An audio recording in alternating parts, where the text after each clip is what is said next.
Haleluya, haleluya, haleluya,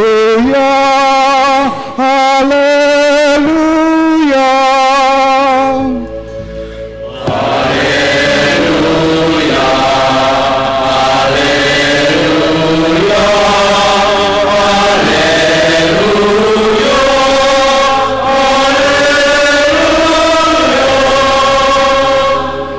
Pergilah dan ajarlah semua bangsa sabda Tuhan.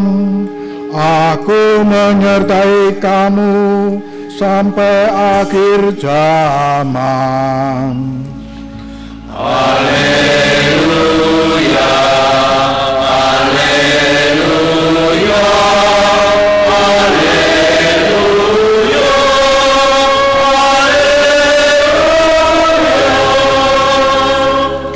Tuhan bersamamu dan bersamamu. Inilah Injil suci menurut Lukas. Dimuliakanlah Tuhan.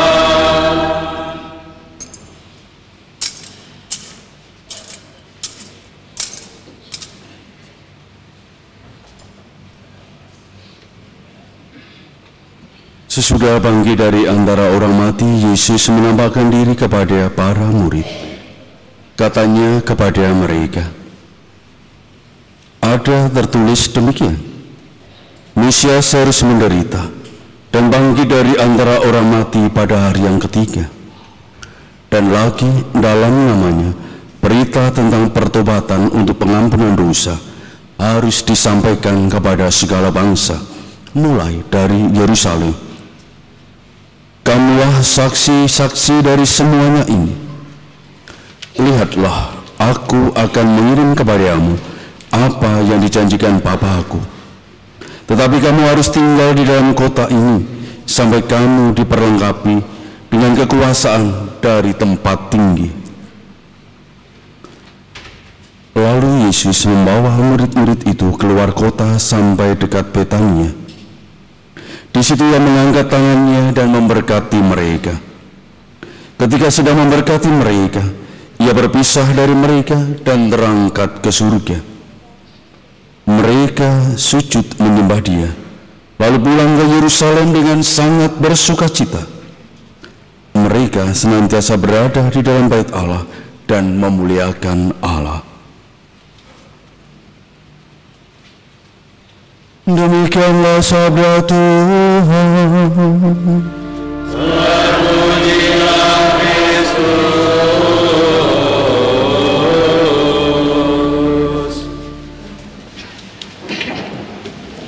Bapak, Ibu, dan para saudara yang terkasih, seringkali pengalaman perpisahan dengan orang yang kita kasih, yang kita cintai, seringkali menyisakan dan pasti menyisakan kesedihan, kedukaan. Tetapi hari ini, peristiwa perpisahan Yesus dengan murid-muridnya, orang yang begitu mengasihi para murid dan juga dikasihi oleh para murid, di sana tidak ada kedukaan, tidak ada kesedihan. Justru sebaliknya, yang ada adalah sukacita. Mengapa demikian? Ditinggal oleh Tuhan Yesus. Mengapa yang ada hanyalah sukacita, yang ada kegembiraan? Bahkan mereka selalu tinggal di bait Allah, mengalami perjumpaan dengan Allah. Bahkan mereka selalu memuliakan Allah. Tidak ada kata-kata yang mengungkapkan kesedihan dan kedukaan. Dan memang demikianlah Bapak, Ibu, dan para saudara terkasih.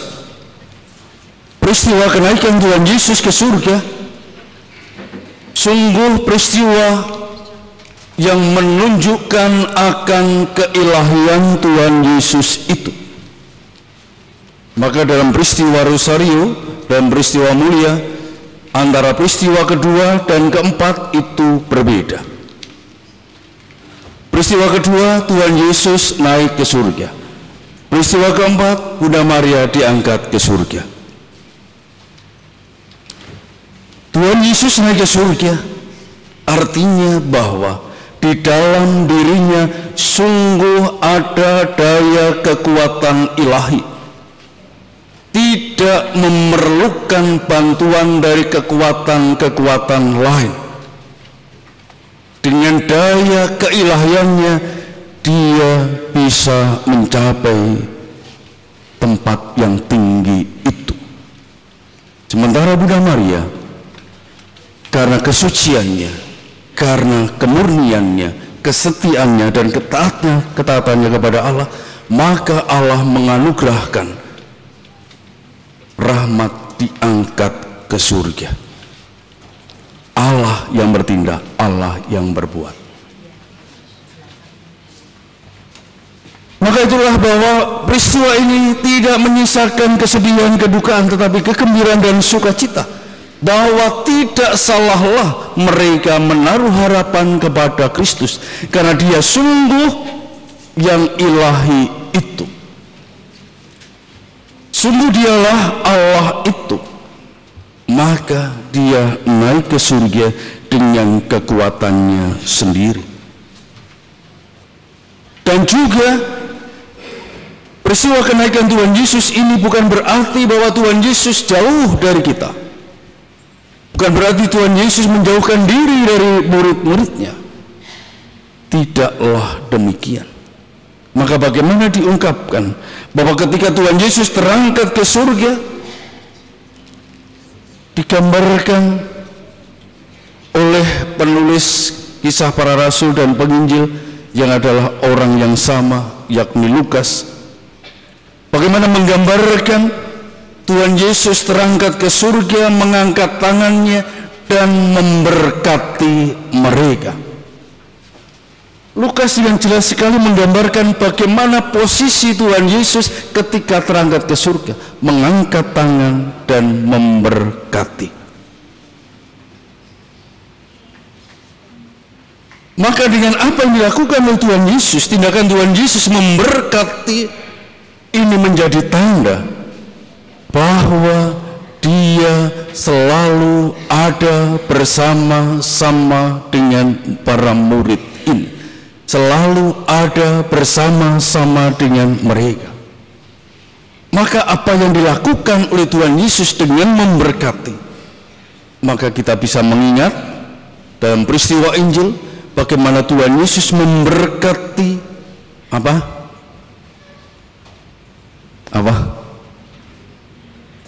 Ayo baca kitab suci. Bagaimana Tuhan Yesus memberkati 5 roti dan 2 ikan, lalu terjadilah kelimpahan. Maka ketika kita merayakan Ekaristi, merayakan liturgi, saat itulah Tuhan Yesus hadir nyata memberkati kita. Dia ada bersama dengan kita. Maka kalau merayakan Ekaristi, liturgi, jangan main-main, harus serius. Karena Yesus sendiri yang hadir untuk memberikan berkat-Nya. Itulah yang membuat para murid bersuka cita. Maka bagaimana mereka selalu berada di bait Allah, memuliakan Allah.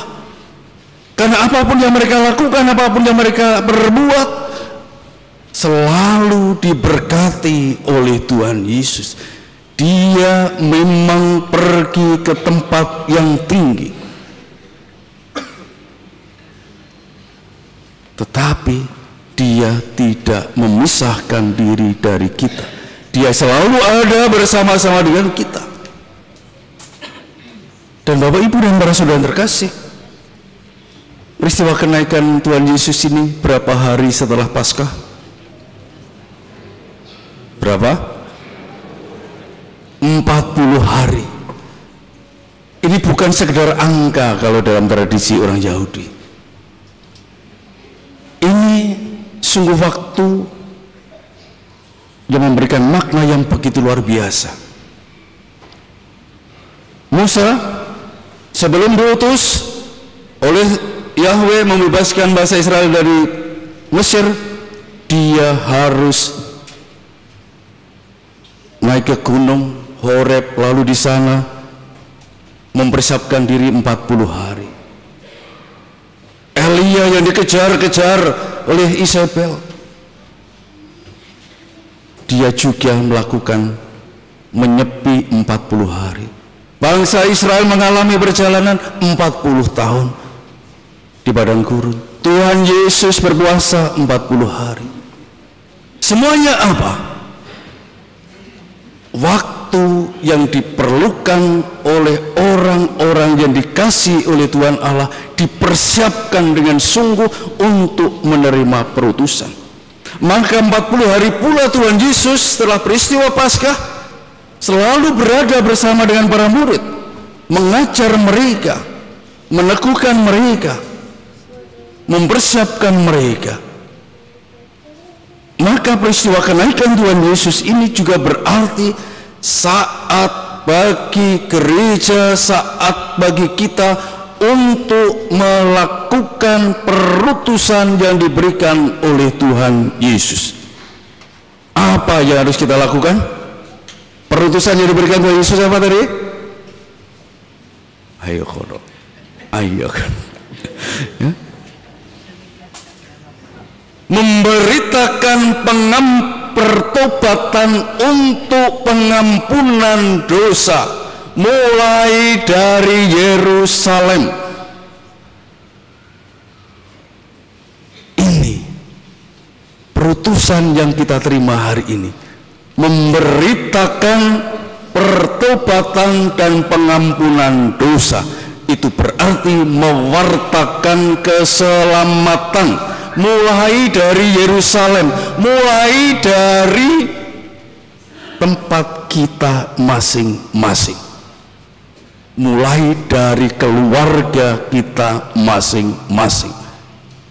Kalau di dalam keluarga kita selalu ada pengampunan, maka itulah warta gembira yang kita lakukan di dalam kehidupan ini. Itulah yang membawa sukacita bagi kita. Bapak, Ibu, dan para saudara terkasih, bukan hanya itu saja, Tuhan Yesus pun juga mengingatkan kepada para murid sebelum melakukan itu semuanya, supaya mereka tidak mewartakan diri mereka sendiri, supaya mereka tidak mewartakan menurut kemauan mereka sendiri, maka mereka disuruh berdiam diri untuk menantikan apa yang dikerjakan oleh Bapa. Maka bagaimana mereka selanjutnya selalu bertekun dalam doa menantikan datangnya Roh Kudus. Maka mulai besok kita memulai novena Pentakosta. Seperti para murid, bertekun dalam doa, bersekutu untuk menantikan datangnya Roh Kudus, supaya kita sungguh mampu melakukan misi yang penuh sukacita ini, misi mewartakan karya keselamatan yang dimulai dengan pewartaan akan pertobatan dan pengampunan dosa ini. Bapak, Ibu, dan para saudara yang terkasih, maka peristiwa kenaikan Tuhan Yesus ini sungguh menyatakan Tuhan Yesus sungguh naik ke surga, ke tempat yang tinggi, bahwa dari sanalah dia selalu ada dan hadir di dalam kehidupan kita. Dari sanalah dia selalu mengalirkan berkat-berkatnya kepada kita. Dia tidak pernah meninggalkan kita. Dia hadir di dalam berkat-berkat yang kita terima. Dan Bapak, Ibu, dan para saudara terkasih, berkat yang sungguh menggembirakan dan membuat para murid bersuka cita adalah berkat perutusan untuk memberitakan kabar keselamatan ini. Maka sungguh Bapak, Ibu, dan para saudara yang terkasih, perutusan itu adalah kabar gembira. Perutusan itu harus membuat kita bersukacita. Perutusan itu harus membuat kita semakin mengalami kebaikan Tuhan. Jangan sampai perutusan justru membuat kita mengalami kelelahan, mengalami kerapuhan, sehingga membuat kita merasa diri tidak mampu. Kita melakukan itu, kita merasa rapuh, tidak mampu melakukan itu, karena di dalam diri kita tidak ada sukacita ketika menerima perutusan itu. Dan Tuhan Yesus tidak pernah meninggalkan kita sendirian. Bagaimana Dia selalu memberkati, mengangkat tangannya dan memberkati kita.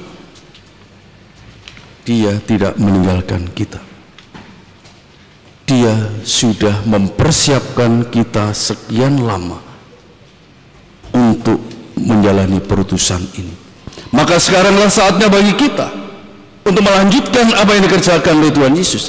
Inilah saatnya bagi gereja, bagi kita semua, untuk melanjutkan karya keselamatan Kristus ini, pewartaan akan keselamatan yang diberikan oleh Tuhan Yesus kepada kita.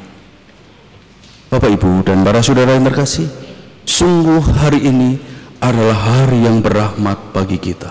Maka patutlah kita seperti para murid, bersukacita dan selalu bertekun dalam doa, dan selalu di dalam diri kita, hati kita, keluar sukacita memuliakan Allah. Itulah yang membuat kita selalu mampu untuk menjalankan perutusan ini. Dan terlebih Tuhan Yesus tidak membiarkan kita sendirian, karena Dia menjanjikan Roh Kudus, dan janji itu sungguh ditepati. Janji itu sungguh nyata, janji itu sungguh terjadi.